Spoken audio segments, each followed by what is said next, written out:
Bismillahirrahmanirrahim. Assalamualaikum warahmatullahi wabarakatuh.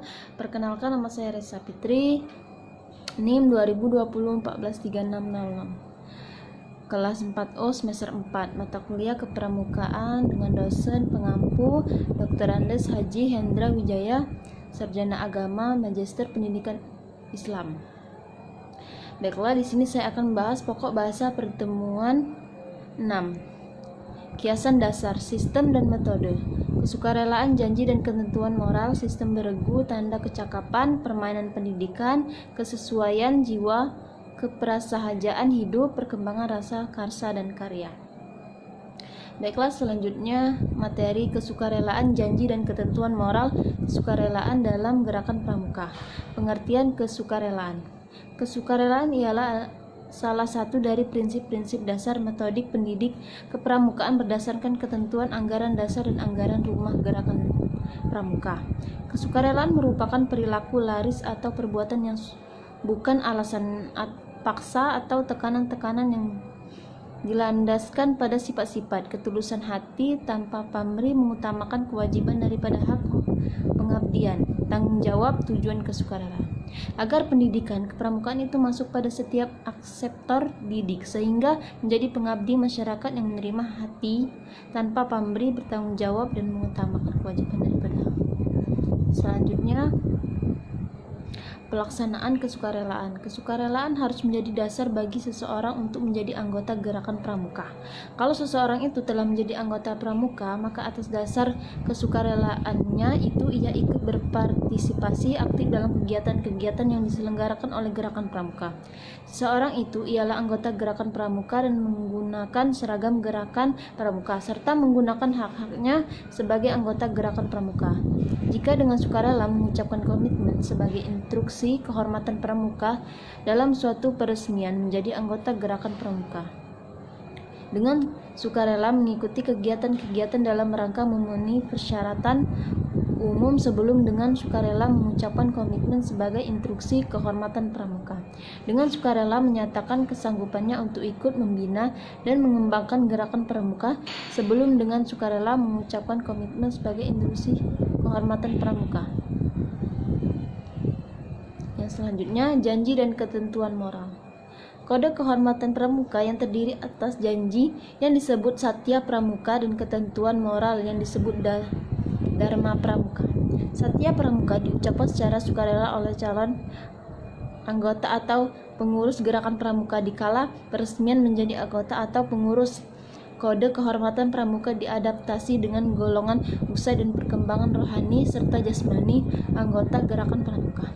Kode kehormatan pramuka dalam bentuk ketentuan moral yang disebut dharma adalah alat proses peresmian sendiri yang progresif untuk mengembangkan budi pekerti luhur, upaya memberi pengalaman simpel yang mendorong anggota gerakan pramuka menemukan, menghayati, mematuhi sistem nilai yang dimiliki masyarakat di mana ia hidup dan menjadi anggota. Landasan gerak pramuka untuk mencapai tujuan pendidikan melalui kepramukaan yang kegiatannya mendorong pramuka menunggal dengan masyarakat bersikap demokratis, saling menghormati, mempunyai rasa kebersamaan dan gotong royong.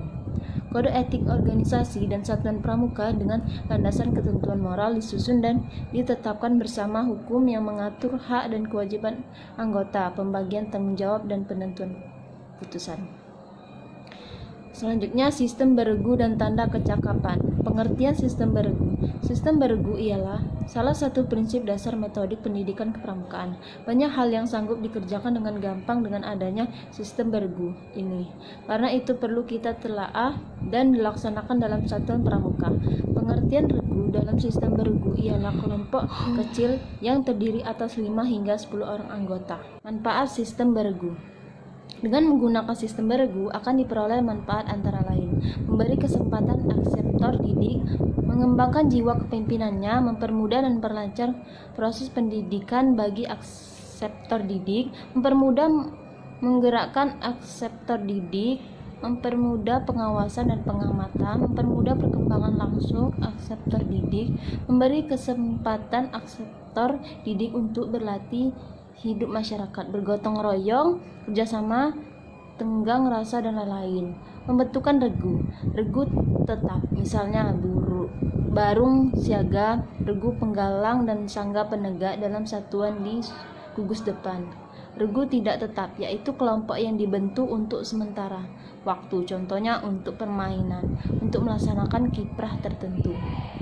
Selanjutnya, sistem tanda kecakapan. Tanda kecakapan umum dalam gerakan pramuka ialah gejala yang dikenakan pada pakaian pramuka sebagai tanda kecakapan, keterampilan, ketangkasan, kemampuan perilaku, dan perjuangan pramuka dalam bidang tertentu sesuai dengan golongan usianya. Tanda kecakapan terdiri atas 3 macam, yaitu tanda kecakapan umum. Tanda kecakapan umum atau TKU ialah tanda yang didapatkan pramuka sesudah seseorang pramuka menuntaskan syarat-syarat kecakapan umum dan dilantik pada tingkat SKO tertentu.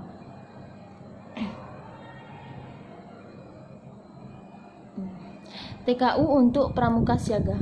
Semua tanda kecakapan umum siaga terbuat dari kain. Tanda kecakapan umum terbentuk jajar genjang dengan tinggi 1,3 cm dan panjang 5 cm, berwarna hijau renta dengan kemiringan 300 ke kanan atas. Terdapat tanda kelopak bunga kelapa yang mulai terbuka berwarna putih, warna dalam warna dasar.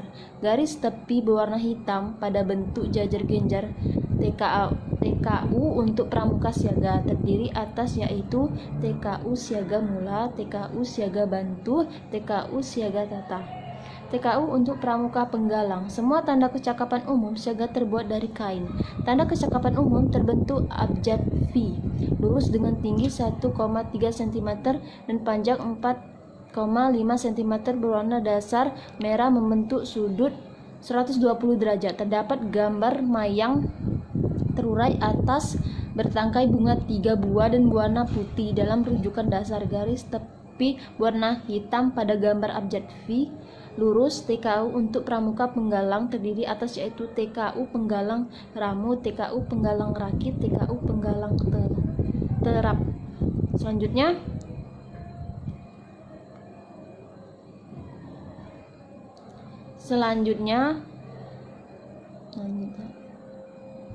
permainan pendidikan. Pesan rahasia.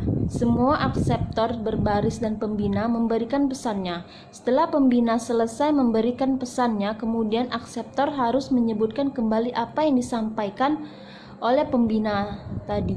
Pesan yang terkandung ini dalamnya bisa nama-nama benda, binatang, atau orang, dan yang lain sebagainya. Isi ruangan. Setiap pramuka diperintahkan masuk ke dalam satu ruangan secara bergantian dan memberi waktu selama setengah menit atau 30 detik untuk tiap. Kemudian sesudah itu setiap akseptor harus menuliskan sebanyak-banyaknya barang yang dilihat. Permainan ini untuk melatih daya ingat.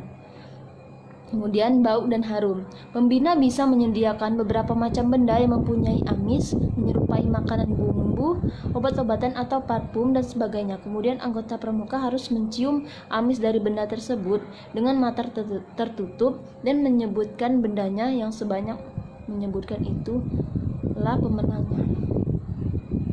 Next, kesesuaian jiwa, keprasahajaan hidup. Kesesuaian jiwa, keprasahajaan hidup bersesuaian dengan perkembangan jasmani dan rohani. Maksud dari prinsip ini adalah agar proses pendidikan kepramukaan dapat mengenai sasaran dengan tepat pada tiap-tiap golongan umur pramuka. Untuk itulah maka pramuka digolongkan berdasarkan usia.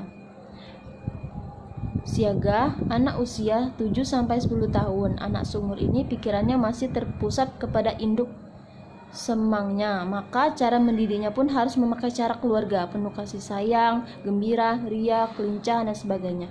Hal ini bisa dilihat dari bentuk barisan upacara pembukaan latihan yang menggambarkan pendidikan mereka. Masih pematangan pendidikan keluarga. Penggalang, anak umur 11-15 tahun. Anak umur ini sudah menginjak remaja dan mulai mengenal masyarakat lingkungan. Cara mendidiknya tentu dengan cara yang dapat mengena pada masa pengembangan usia ini. Penegak, pemuda usia 16-20 tahun. Pemuda seumur ini sudah dapat berpikir kritis, logis, dan realistis, sudah mengerti corak kehidupan masyarakat. Anak pemuda usia ini sudah berani dan dapat mengambil tindakan sendiri. Pandega, pemuda dewasa umur 21 sampai 25 tahun, pemuda seusia ini sudah harus terjun membina masyarakat dan bergaul dalam kehidupan masyarakat luas.